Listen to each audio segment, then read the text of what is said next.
Hoy continuamos con el estudio que tenemos en la primera carta del apóstol Pedro, en el capítulo 4. Abra por favor su Biblia en el capítulo 4. Ayer fuimos a la casa de la hermana Sarita Vargas y Denis Vargas. Fuimos a estar con ellos un momento por la partida de su mamá, la hermana Guillermina. Algunos de ustedes la recuerdan, a la hermana Guillermina, miembro de esta iglesia, y estuvimos un ratito ahí con ellos. A todos, hermanos queridos, nos llegará el momento de partir de este mundo. ¿Cuánto tiempo le queda a usted? ¿Cuánto te queda, Yami? No se sabe. ¿Tete, cuánto te queda? Ella espera bastante, pero ¿sabe cuánto? Ajá. ¿Alguien sabe cuánto? Solo Dios sabe. Pero, ¿qué va a hacer usted con lo que le queda? Es interesante, ¿ah? Nosotros, siendo cristianos, tenemos una gran responsabilidad, y es que el Señor, cuando entró a nuestra vida, Él hizo una transformación. Transformó nuestra vida de pecado en una vida de santificación, que Él es el que santifica. Él es el que empieza la obra y la perfecciona hasta el día de Cristo, pero nosotros tenemos una responsabilidad. La santificación tiene una segunda parte que es nuestra responsabilidad. Cuentan que allá en las cataratas del Niágara, el ruido es extraordinario, es algo pero impresionante. La gente que vive por ahí está todo el tiempo aturdida con aquel ruido, pero una mañana cualquiera no había ruido. Imagínense usted lo que es estar acostumbrado por tantísimos años a ese ruido y que ese día no hay ruido. Y entonces, claro, fueron a ver qué pasaba y resulta que el agua no estaba cayendo. Fueron más arriba en el río y se dieron cuenta que por las bajísimas temperaturas de la noche se había congelado el agua y había hecho una gran represa, y el río estaba corriendo, pero se salía por otros lados porque el hielo era impresionante, era una represa de hielo. Entonces dinamitaron el hielo y el agua volvió a tomar el cauce. Ciertamente, dice Jesús, que a los que creen en su nombre, de su interior correrán ríos de agua viva. Dice la palabra de Dios que de su interior correrán ríos de agua viva. Y dijo, esto dijo del Espíritu que habían de recibir los que creyeran en Él. Cuando nosotros creemos en Cristo, nosotros recibimos el Espíritu Santo. Está en nosotros. Pero pasa que el apóstol Pablo escribe un poco más adelante en Efesios, dice, no apaguéis al Espíritu. Y es que nosotros con nuestra frialdad podemos perfectamente hacer una represa de hielo y el Espíritu Santo de Dios estar estancado en nosotros. Y la obra que Dios quiere hacer no llevarse a cabo porque nosotros la estamos impidiendo. Eso pasa cuando dejas de venir al templo, porque dejas de escuchar palabra. Pero no solamente dejas de escuchar palabra, dejas de adorar en comunión con los hermanos. No solamente dejas de adorar en comunión con los hermanos, desde que te levantas en la mañana y empiezas a preparar todo para venir a la casa del Señor, es un acto de adoración, es un acto de sacrificio, es un acto de entrega a Dios. Esa disciplina de hacer algo en el ámbito espiritual para crecer, cuando no lo tenemos, entonces enfriamos al Espíritu Santo. Y yo no sé si a usted le ha pasado, yo quiero confesarles que algo que tal vez ustedes nunca se imaginarían, yo tuve un año sin ir a la iglesia cuando estaba más joven, un año completo.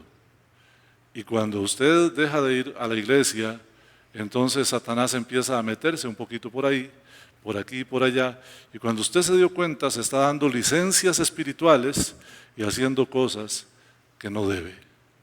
Hoy vamos a hablar un poquito sobre ese tema. Vaya conmigo al verso 1. El verso 1 dice: puesto que Cristo ha padecido por nosotros en la carne, o sea, en su cuerpo, vosotros también armaos del mismo pensamiento. ¿Cuál es el mismo pensamiento? Padecer en la carne. ¿Vio? Padecer en la carne. Pues, quien padeció en la carne, o sea, Cristo, y también usted, cuando padezca en la carne, terminó con el pecado.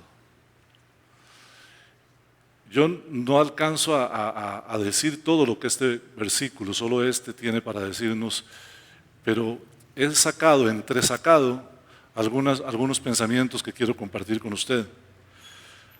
Cristo padeció en la carne, fue su cuerpo. Cuando Él vino aquí a la tierra, Él, siendo 100% Dios, era 100% hombre. Entonces, el sufrimiento de Cristo fue en la carne.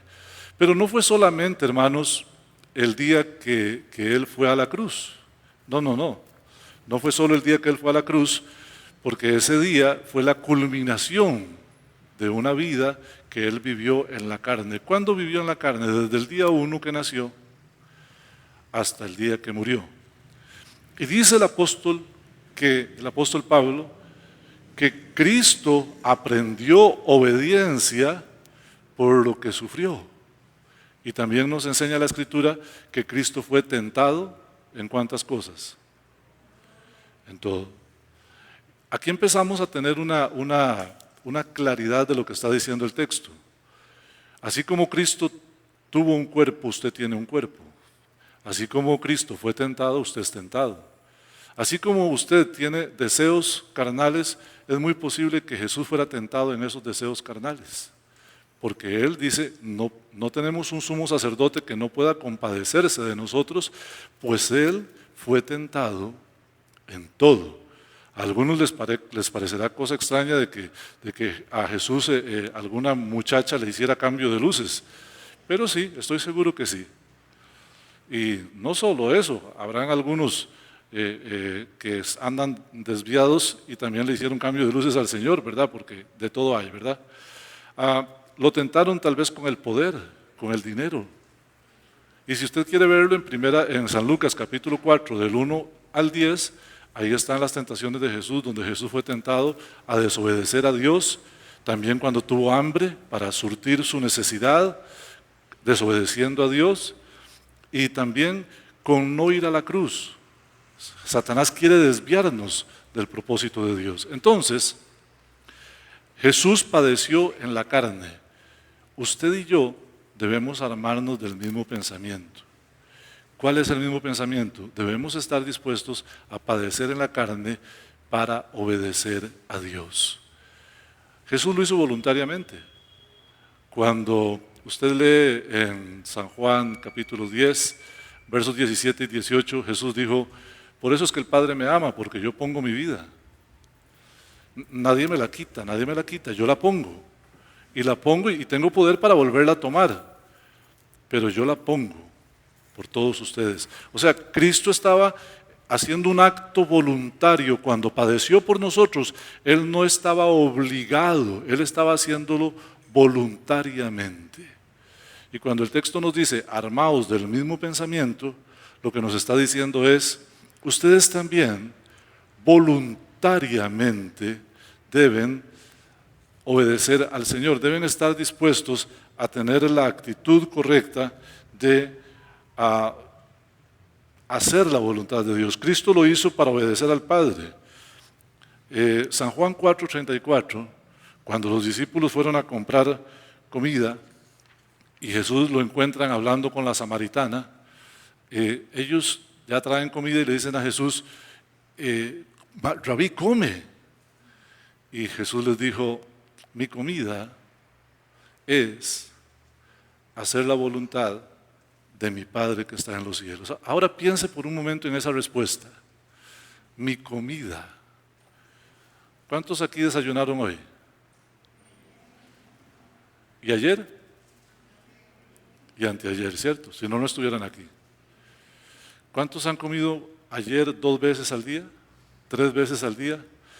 Mejor paro ahí porque hay algunos que comieron 6 veces al día. Fíjate el nivel. Dice Jesús, mi comida, mi sustento, de donde viene mi vida, es de hacer la voluntad de Dios. Esto debería ser igual para nosotros, por eso dice armados del mismo pensamiento. Lo que el apóstol Pedro está tratando de hacer aquí es llevarnos a pensar a nosotros que debemos seguir el ejemplo de Cristo en todos sus extremos. Eso es lo que está diciendo el apóstol Pedro. Dice, armados del mismo pensamiento. Y nosotros, hermanos queridos, debemos hacerlo para la gloria de Dios. A mí me gustaría que leyéramos un texto. Tal vez alguno de ustedes quiere leerlo, que está en Romanos capítulo 12, verso 1.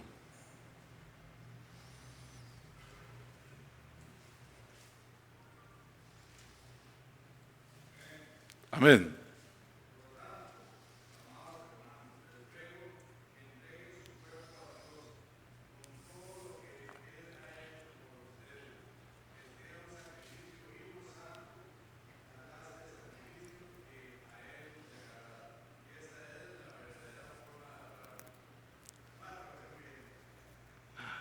No me acostumbro a esa versión. 12.1, me la debes, Tete, por favor.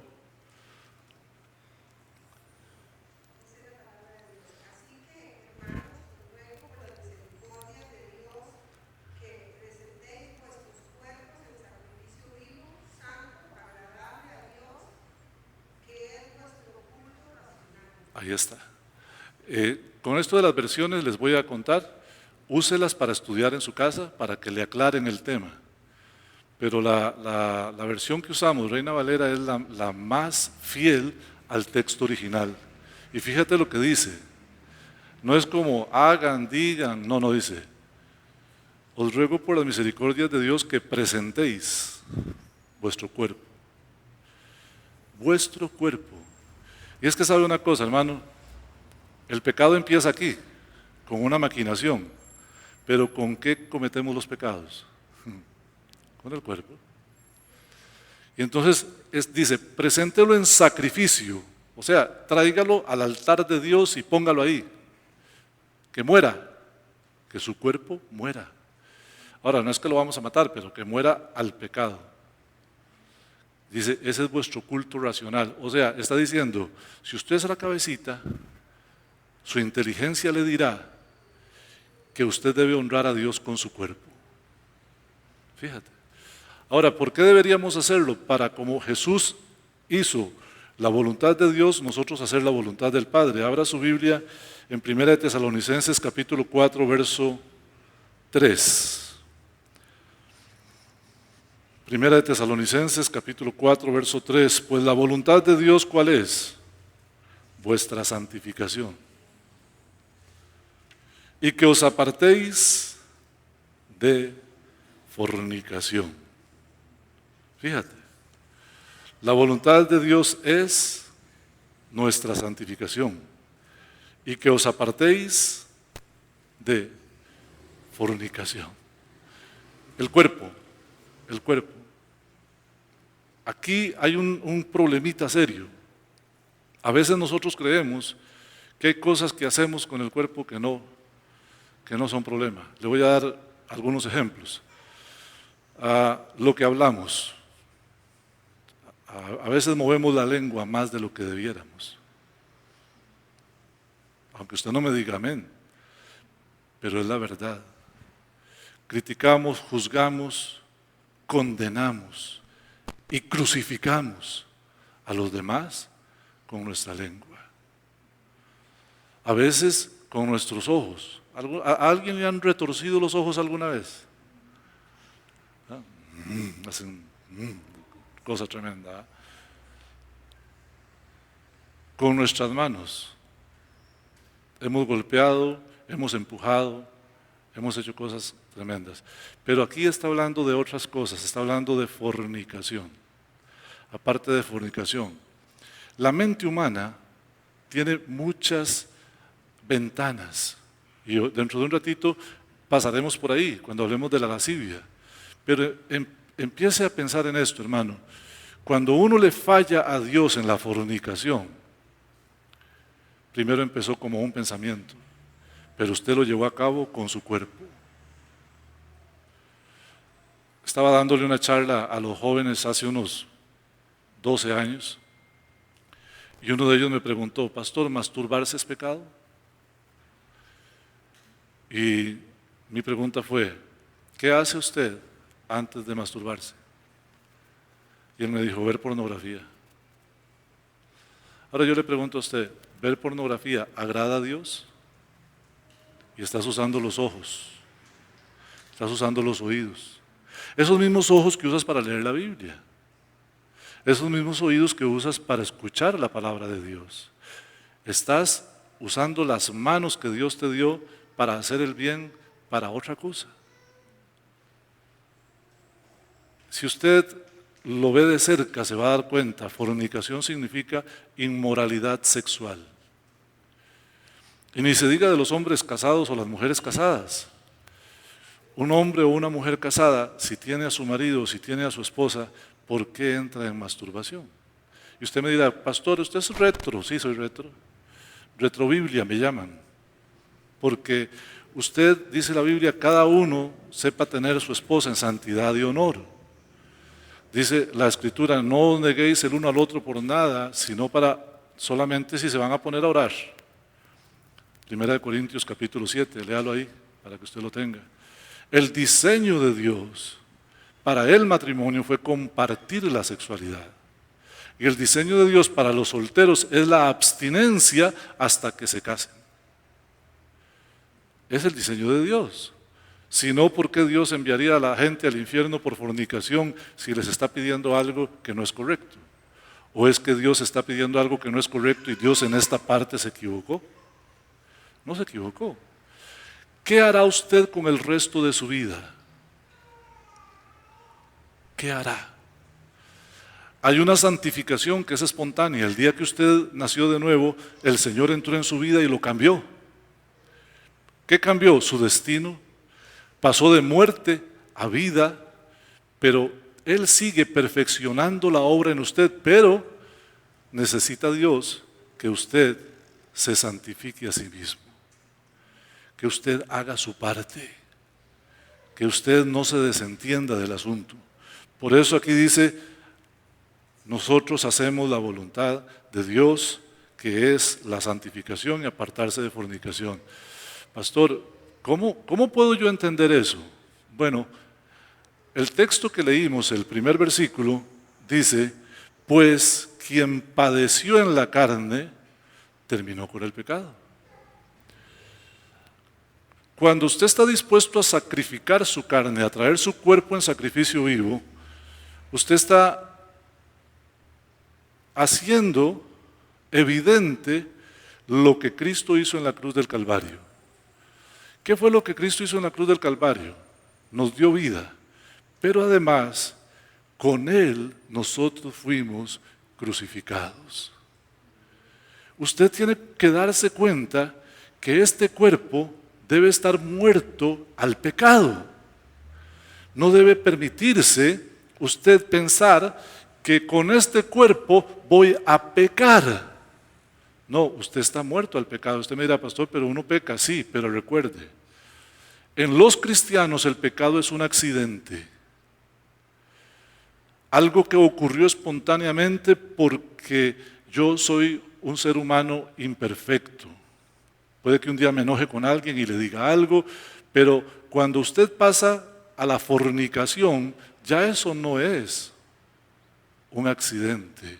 Ahí usted tiene que invertir tiempo, mente, dinero, esfuerzo y estrategia. No es un accidente. Accidente es cuando usted hace algo que usted ni siquiera se imaginaba que iba a pasar. Pero cuando usted tiene que invertir tiempo, dinero, estrategia, planificación y llegar al acto y no solo tratar de ser eficiente en el asunto, un coqueteo con el diablo se llama eso. Usted está apartándose de la voluntad de Dios. Y dice la Biblia que la voluntad de Dios, 1 Tesalonicenses 4:3, es nuestra santificación. Ahora, usted me dirá, pastor, eso de que está uno muerto con Cristo allá en la cruz, busque por favor Romanos capítulo 6, verso 6. Ayúdenme ahí los muchachos de las pantallas. Romanos capítulo 6, verso 6. Me gusta cómo empieza, dice, sabiendo esto. O sea, es un hecho. Y no solo es un hecho, sino que los cristianos lo sabemos. Esto que le voy a leer, los cristianos lo saben. Pero a veces nos hacemos los desentendidos. Sabiendo esto, que nuestro viejo hombre fue crucificado juntamente con Cristo. Usted, su viejo hombre, está clavado en la cruz. Eso es lo que está diciendo aquí. Ahora, eso tiene un propósito. Para que el cuerpo del pecado, o sea, este cuerpo, sea destruido. Y la razón es para que nosotros ya no sirvamos más al pecado. Tu cuerpo no debería usarse nunca para el pecado, por lo menos no voluntariamente.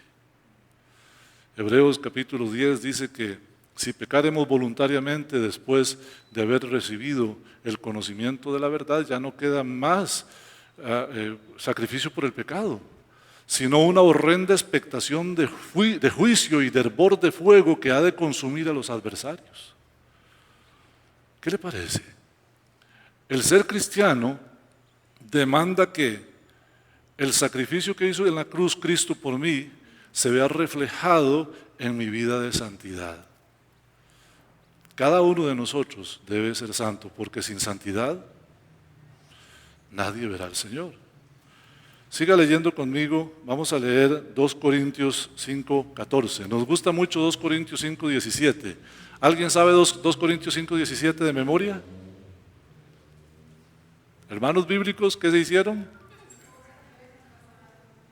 ¿Cómo? De modo que si alguno está en Cristo, nueva criatura es. Y las cosas viejas, todas son hechas nuevas. Pero vea lo que dice el 14. El 14 está muy interesante. Porque el amor de Cristo nos constriñe. Eso significa, se mete en nuestras entrañas y nos aprieta. Eso significa, el amor de Cristo nos constriñe pensando, otra vez con la mente, esto, que si uno murió, ¿quién fue el que murió? Cristo. Luego pues, ¿cuántos murieron? La Biblia dice que porque Cristo murió en la cruz del Calvario, usted y yo estamos muertos al pecado. Lo estamos. Lo que pasa es que aquí tengo que decir que hay muchos hermanos que tienen el ministerio de resurrección. Resucitan el cuerpo cada semana, cada fin de semana. Sí. Todas las semanas resucitan al cuerpo muerto del pecado, pero el cristiano debe saber que está muerto al pecado y que debe considerarse muerto al pecado. Romanos capítulo 6, verso 11, así también vosotros considerados muertos al pecado. Usted y yo estamos muertos al pecado. Entonces hemos visto aquí que como Cristo padeció en la carne, nosotros debemos estar dispuestos a padecer en la carne, que eso es sacrificar el cuerpo. Porque Cristo, haciendo eso, venció al pecado. Y nosotros, haciendo eso, vencemos al pecado. Porque estamos muertos al pecado. ¿Cuál es el propósito de todo esto que le estoy enseñando? Primera de Pedro, capítulo 4, verso 2. Para no vivir el tiempo que resta en la carne, conforme a las concupiscencias de los hombres, sino conforme a la voluntad de Dios. Yo estoy leyendo este texto y yo estoy pensando, para no vivir el tiempo que resta. A Guillermina le restaron 94 años, fíjese, murió de 94. Yo tengo 54. Sé que parezco un chiquillo de 53 y medio, pero tengo 54. Y pienso, si el Señor me dejara llevar a 94, eso sería terrible. Pero si me dejara llegar a 94, me faltan 40 años. ¿Qué voy a hacer estos 40 años? ¿Qué voy a hacer estos 40 años? Bueno, no vivir conforme a las concupiscencias de los hombres, sino a la voluntad de Dios. Esto, hermanos, cuando usted toma conciencia de quién es, usted actúa como quien es. Pero a los cristianos muchas veces lo que les falta es carácter, disciplina, pero sobre todo carácter. El carácter que tienen la posibilidad de tener porque Dios está en ellos, pero se dan a los placeres mundanales porque es más rico pecar que vivir en santidad. La gente piensa eso, pero no hay nada más rico que estar en la presencia del Señor y sentir su presencia. Eso nada es comparable a eso. Si usted no lo ha hecho, le recomiendo que vaya y se ponga de rodillas al final del día y clame a Dios, ojalá pegue su frente en el piso y ore y hable con Dios, y usted va a tener una experiencia con Dios, no una experiencia mística, como que va a sentir como que va a salir volando, no, pero la cercanía del corazón, y usted va a poder vencer al pecado en el nombre de Jesús. Mire lo que dice Efesios 5:8, busque por favor Efesios 5:8.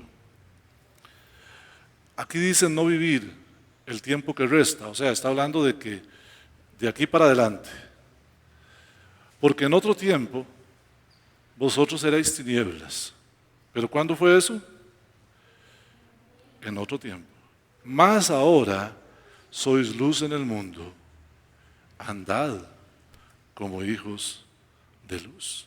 Fíjate esto. Usted y yo antes de Cristo éramos pura tiniebla. Pero ¿qué hacen las tinieblas comportándose como, la luz comportándose como las tinieblas? Recuerdo hace unos años, bueno, hace muchos años, una hermana me contó que tuvo una visión. Ella estaba entrando a su cocina y en la puerta de la cocina había un hombre alto con una lámpara encendida llena de tizne. Y que ella lo vio y pegó un grito y el hombre desapareció. No fue que lo asustó. Entonces ella fue donde el pastor, que no era yo porque yo era un niño, y el pastor le dijo, hermana, lo que el Señor te mostró fue tu vida. Eres una lámpara porque tienes al Espíritu Santo en tu corazón, eres cristiana, eres nacida de nuevo y vas para el cielo. Pero tu lámpara está llena de tizne, significa que tu luz no está alumbrando a causa del pecado. ¿Cuántos cristianos hay así? Que su lámpara está encendida, tienen fuego, el Espíritu Santo dentro de ellos, pero su exterior, su cuerpo, está contaminado con el pecado. Y es la llamada de atención del apóstol Pedro en esta sección. Armaos del mismo pensamiento que Cristo, que estuvo dispuesto a padecer en la carne. Sacrifique usted su carne, crucifique su carne, dése cuenta que usted en la cruz del Calvario murió con Cristo. El apóstol Pablo lo explica en Gálatas 2:20 diciendo, con Cristo estoy juntamente crucificado. Fíjate, ahí está, clarito, con Cristo estoy juntamente crucificado. ¿Qué posibilidades tiene de pecar con el cuerpo un crucificado? Lo que está diciendo es eso. Y hablando del tiempo que resta, el apóstol Pablo dice, ya no vivo yo, ahora vive Cristo en mí.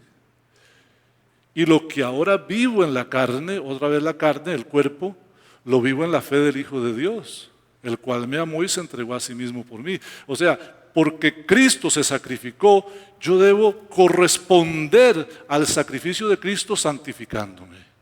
Eso es lo que la palabra está diciendo. Debemos nosotros santificarnos. Y santificarnos requiere que nosotros tengamos una actitud diferente desde la mente para que el cuerpo no peque, porque todo empieza aquí, hermano. Todo. Jesús dijo, del corazón salen los adulterios, las fornicaciones, las mentiras, los engaños, todo. Y cuando hablaba de corazón, estaba hablando de nuestra mente, de nuestras intenciones. Por eso es que Romanos 12:2 dice, no os conforméis a este siglo, sino transformaos por medio de la renovación de vuestro entendimiento, para que comprobéis cuál es la buena voluntad de Dios, agradable y perfecta. Este transformado significa cambie de pensamiento. Hace unos días le decía a un hermano ahí en la entrada, cambie el chip, cambie el chip. Entonces, aquí no está en la Biblia cambie el chip, porque no hayan chips, ni chocochip tampoco. Pero, cambie el chip, significa cambie su mente. Toda la basura que usted tiene, mándela al basurero. Y empiece a pensar como debe pensar un hijo de Dios. ¿Cómo hago eso, pastor? Porque de ahí no voy a empezar ahí a hacer como los cantos de ballenas. Onk, onk, onk, y se me va a calmar, se me va a quitar la mente. No, eso se hace leyendo la Escritura. Cuando usted lee la Biblia, deja meter Biblia en su mente y la Biblia va desplazando la basura hasta que la saca y la echa afuera. Así es como funciona. Por eso es que dice la Escritura, la palabra de Cristo mora en abundancia en vuestros corazones.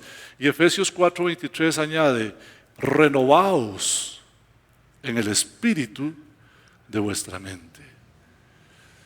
Debes cambiar lo que dejas entrar a tu mente. No tanto Facebook, hermano. No tanto Instagram. Biblia. Biblia. Yo lo reto a que usted haga una comparación sincera. Ponga un reloj y diga, ok, voy a ver cuánto tiempo le dedico a Facebook o a WhatsApp. Hay hermanos que hacen así.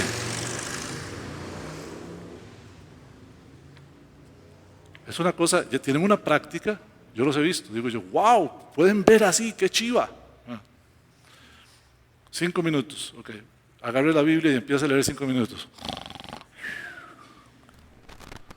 ¡Pum! Cayó sobre la Biblia.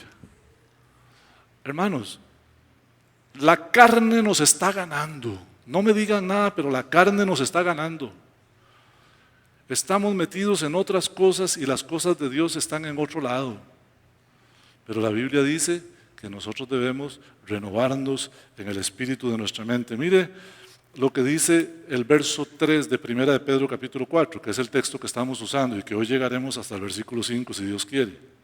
Querido hermano John, cuando tenga 30 minutos predicando, 35, ¿me pones la musiquita para saber que ya es mi tiempo? Baste ya. Es como decir, hasta aquí, es suficiente. El tiempo pasado, el tiempo que nosotros hicimos lo que agrada a los gentiles, andando, y nos va a decir 6 cosas. Lascivias. ¿Alguien sabe qué son lascivias? Por cierto, está en plural. ¿Alguien quiere hacer el intento de decirme qué son lascivias?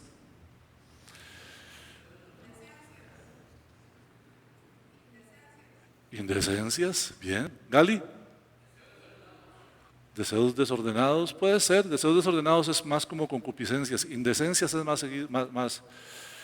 Un día de estos me contó un querido amigo, pastor, que trabaja en construcción, que estaba él trabajando en construcción con otros 2 hermanos y entonces llegó un momento en que él tuvo que, hazme un favor, Tete, párate ahí, aquí en el puro centro. Entonces, Tete, ahí, pero viéndome a mí. Ajá. Ahora vea hacia aquel parlante. Véalo detalladamente. Ajá. Póngale mucho cuidado a ese parlante. Y entonces el pastor tuvo que hacer esto. Hermano que está viendo, siéntese, tete. Porque el muchacho estaba trabajando con él en construcción, pero se paró y quedó con la herramienta eléctrica aquí prendida y estaba así. Porque había una muchacha en minifalda allá. Y a él se le olvidó que él es cristiano. Se le fue la mente y se le fueron los ojos. Y el pastor tuvo que parársele enfrente y decirle, hermano, ¿qué está viendo? Ay, pastor, hay gente que tiene llena de lascivia los ojos. ¿Sabe qué es? El que está con su cabeza sensual todo el tiempo. Anda viendo las formas y anda viendo las ropas y anda viendo las poses y no tiene paz. Aquí en la iglesia me pasó con un hermano que, ustedes saben que yo no me meto con la ropa de la gente. La gente puede venir como quiera. Yo soy feliz que vengan. Y una hermanita vino muy, muy sugestiva. ¿Verdad? Y el hermano hizo así. Y estaba ido. Entonces yo le puse un dedo aquí y le digo, varón, ¡pum! Y pegó con mi dedo. Para darle a entender que estaba haciendo algo incorrecto. Hermanos, lascivias, la gente que tiene sexualidad en la mente todo el tiempo. Susanita lo dijo, indecencias. Porque hay gente que no solamente ve a una persona pasar y dice, mira qué bonita. No, hay gente que ve a una persona pasar y la desnuda con la mirada y se imagina todo. Y ustedes notaron que dije personas, porque no solo le pasa a los hombres, también le pasa a las mujeres. Solo que las mujeres lo elaboran de otra manera. Pero lascivias son sensualidades. Esa mente, esos deseos sexuales todo el tiempo. Luego dice que lo que hacían los gentiles, ¿verdad? No solamente lascivias, sino lo que Mauricio dijo, Galileo, concupiscencias. Concupiscencias son malos deseos de todo tipo. Venganzas, por ejemplo. Cualquier cosa mala que piense una persona son concupiscencias. Embriagueces no tengo que explicárselo, todos saben, ¿verdad? Un día de estos un hermano se asombró porque yo le dije, hermano, algo estábamos conversando de una persona y me dice, pero ¿de verdad? Y digo, sí. Es una persona que dice que es cristiana, pero que se emborracha. Dice aquí que no hay que hacerlo. El que es cristiano no debe emborracharse. Porque Apocalipsis 21:8 hace una lista de los que van a ir a dar al infierno y entre ellos están los borrachos. Entonces, ¿cómo un cristiano va a ir a parar al infierno? Bueno, es que también esta persona que dice que es cristiano habría que ver si es cristiano. Gracias, Tito. Gracias. Qué bonito, qué música más bonita. Y luego de las embriagueces nos habla de orgías, de disipación y de abominables idolatrías. Estas cosas todas tienen como una relación. Las orgías, todos sabemos, es participar en juegos sexuales múltiples con múltiples personas.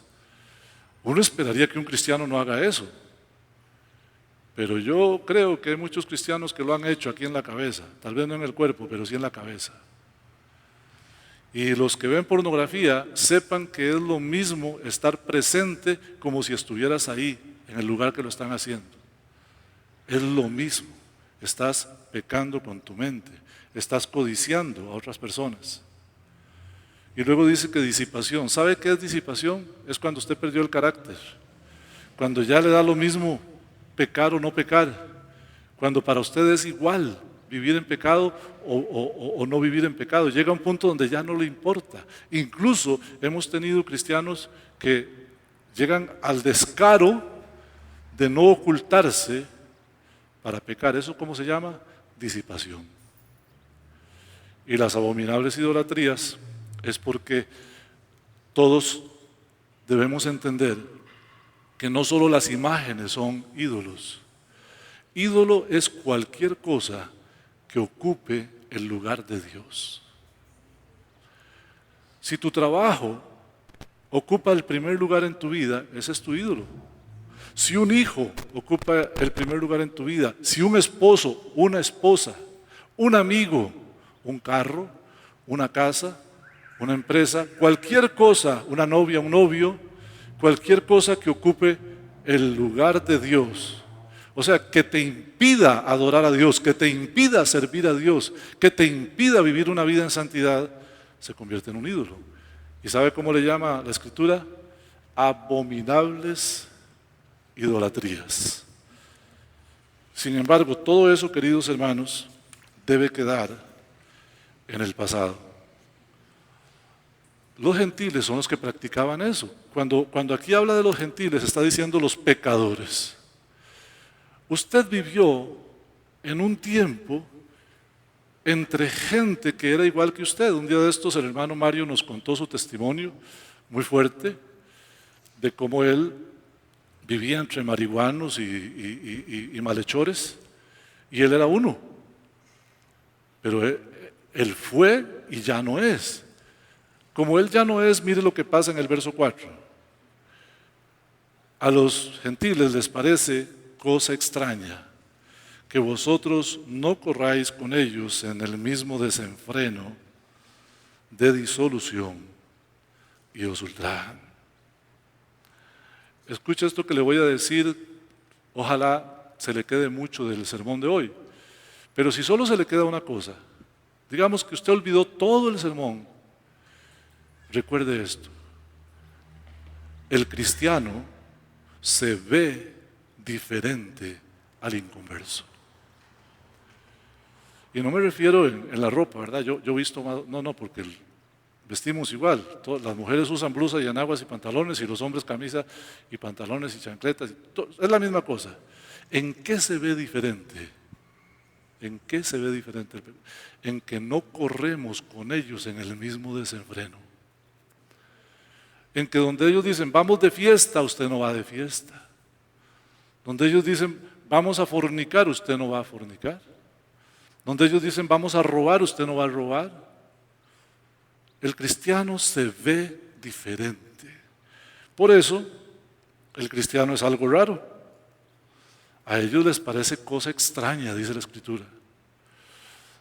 Si usted a los pecadores no le parece raro, haga algo por su vida espiritual, hermano.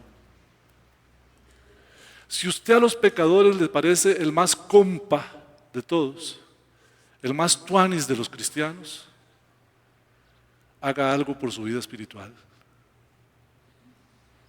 Porque es que uno no es popular. Cuando la gente te quiere invitar al pecado y vos le decís que no. Cuando están contando chiles obscenos y vos decís que no, o te vas. Cuando te piden que hagas algo que no es correcto y vos les decís que no, no sos popular.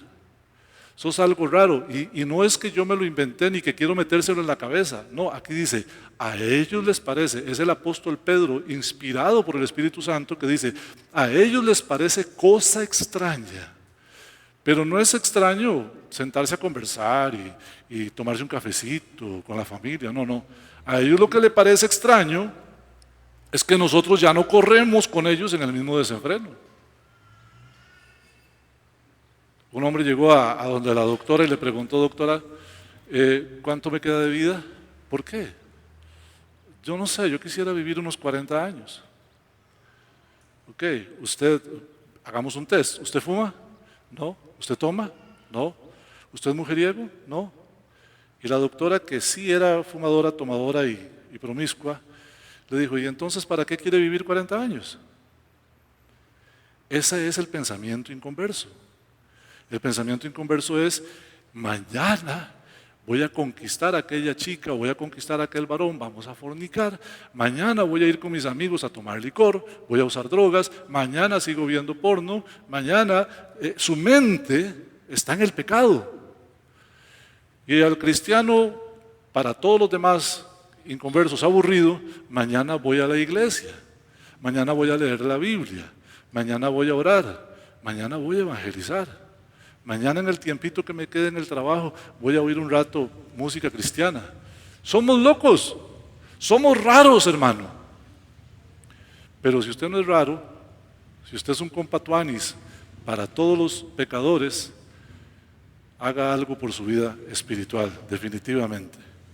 El verso, dice el verso que estábamos leyendo, que no solamente a ellos les parece extraño, sino que nos ultrajan. No le parezca raro a usted que lo insulten, que lo maltraten, que lo dañen, porque usted no quiere vivir como ellos. Conozco cristianos que los han desheredado por ser cristianos. Estaba oyendo el testimonio de Fermín Cuarto. Fermín Cuarto es un cantante muy famoso de los años, ¿qué? 90. Él estaba en un grupo que se llama, algo con machete, y él estaba contando que cuando él se convirtió a los 24 años, él era un rockero famosísimo en México. La mamá le dijo: te prefiero marihuano y guadalupano y hasta muerto que cristiano. La madre. Yo estoy seguro que a muchos de ustedes les pasa. A una hermanita de aquí le dijeron un día: ay, mi mamá, no se crea Jesucristo usted. ¿Y a cuántos les han dicho cosas como esas? A mí me lo han dicho. Pero ¿sabe qué pasa con esas gentes que nos critican y nos juzgan? Verso 4. Pero ellos darán cuenta al que está preparado para juzgar a los vivos y a los muertos. Con estos dos pensamientos termino. Quiero que se ubique en el fin de los tiempos un momento. Piense. Todo esto que usted ve se acabará. Un día Cristo vendrá con sus ángeles en su santa gloria a recoger a su pueblo y enviará a los ángeles a los 4 puntos cardinales de la tierra a recoger a los sellados, a sus hijos. Los que hayamos muerto seremos resucitados y los que estén vivos todavía serán levantados. ¿Cuántos dan gloria a Dios por eso? Esa es nuestra esperanza. Pero, queridos hermanos, la cosa no acaba ahí. Habrá un juicio, el juicio del gran trono blanco. En ese juicio vamos a estar usted y yo sí o sí. Usted que me está viendo por YouTube, usted también va a estar ahí sí o sí. Nadie se va a escapar. Nadie podrá decir: voy al baño. No. Dejé los frijoles. No.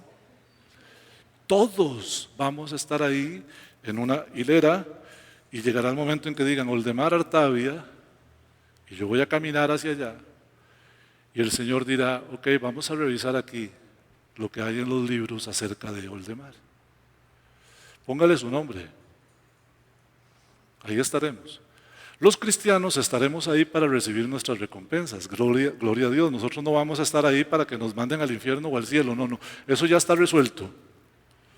Nosotros vamos a estar ahí para que nos den nuestras recompensas y el Señor dirá: venid benditos de mi Padre, entrad en el gozo del Señor, porque eso es lo que nos va a decir. Pero esta gente que nos ultraja, a usted y a mí, escuche, ellos van a estar ahí y van a tener que darle cuentas a Dios de por qué te hicieron daño, te maltrataron y te insultaron por ser cristianos. Aquí dice: ellos darán cuenta a Dios, al que está preparado para juzgar a los vivos y a los muertos. La próxima vez que predique, creo que es el primer domingo de junio, creo que es 4, vamos a ir al versículo 5 y vamos a empezar a ver este asunto de los vivos y los muertos. Pero eso está en Apocalipsis también. Todos los que están muertos ahora y los que estén vivos en ese momento, todos serán juzgados. Cristianos y no cristianos, y cada quien recibirá su recompensa. ¿Sí, hija?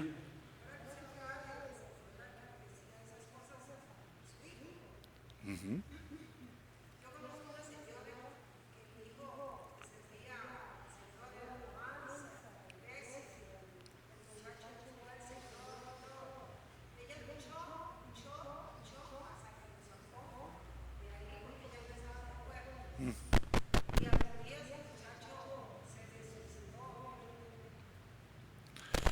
Bueno, terrible, terrible escenario. Yo quiero que usted piense por un momento, dije que eran dos pensamientos y este es el segundo y con este termino. Piense, Cristo padeció por nosotros en la carne. Nosotros debemos armarnos del mismo pensamiento, o sea, debemos estar dispuestos a padecer en la carne. Pero no solamente sacrificar el cuerpo para no pecar, sino también estar dispuestos a sufrir por Cristo, a pagar el precio por ser cristianos, a que nos maltraten, nos ultrajen, incluso que nos maten por ser cristianos. No por nuestro mal comportamiento, sino por ser cristianos. Cristo dio la vida por usted, le pregunto. Y no me conteste, por favor, para que no suene petulante, pero conteste en su corazón. Si usted tuviera que entregar la vida por Cristo, ¿usted lo haría? Un hermano fue secuestrado y estando en medio de los secuestradores se puso a orar de rodillas. Y ellos le dijeron, ¿usted es cristiano? Sí. Y el jefe le dijo, yo aborrezco los cristianos. A usted nadie lo salva, yo lo voy a matar. Y él le dijo, ¿y por qué me va a matar? Por ser cristiano. El hermano agachó la cabeza, el hombre le puso un revólver aquí y el hermano le dijo, dele. Y él dijo, vea, dicen que para ustedes, hasta Biblia sabía, dicen que para ustedes el morir es ganancia, le voy a regalar algo para que usted gane, dele. Y dice que el hermano, en lo que tenía el revólver aquí, él estaba orando, entregándole al Señor su vida y dándole gracias, y voy para allá, Señor, alésteme un cafecito, ya llego, algo así.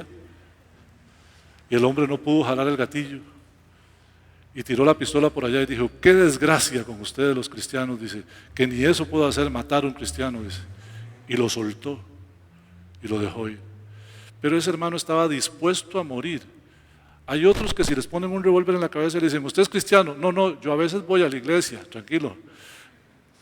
A mí me gusta ir porque es bonito ahí, cantan bonito y todo, pero no, es más, ¿sabe qué? Voy a hacerme compita con usted y hacemos maldades. Hermanos, hay gente que podría ser así. Te pregunto, ¿estás en el punto donde podrías morir por Cristo? Eso solamente Dios y usted lo saben. Incline su rostro y vamos a orar. Señor, gracias por tu misericordia esta mañana conmigo al permitirme hablar tu palabra en este lugar y con cada hermano que ha escuchado la palabra. Bendigo tu santo nombre por Cristo Jesús y te doy gracias porque tú eres el Señor de señores, el Rey de reyes. Y quiero decirte, Señor, ayúdanos para que la palabra expuesta hoy profundice en nuestra mente y corazón y podamos, Señor, vivir para ti en obediencia, en santificación y haciendo tu voluntad por Cristo Jesús. Encomiendo ahora tu gracia a cada uno de mis hermanos y hermanas y te ruego, Señor, que les concedas las peticiones que están poniendo delante tuyo, que están alineadas con tu voluntad. Al que tiene necesidad de un trabajo, Señor, provéele un trabajo. Al que tiene necesidad, Señor, económica, provéele medios económicos. Al que tiene necesidad de armonía y paz, dásela, Señor.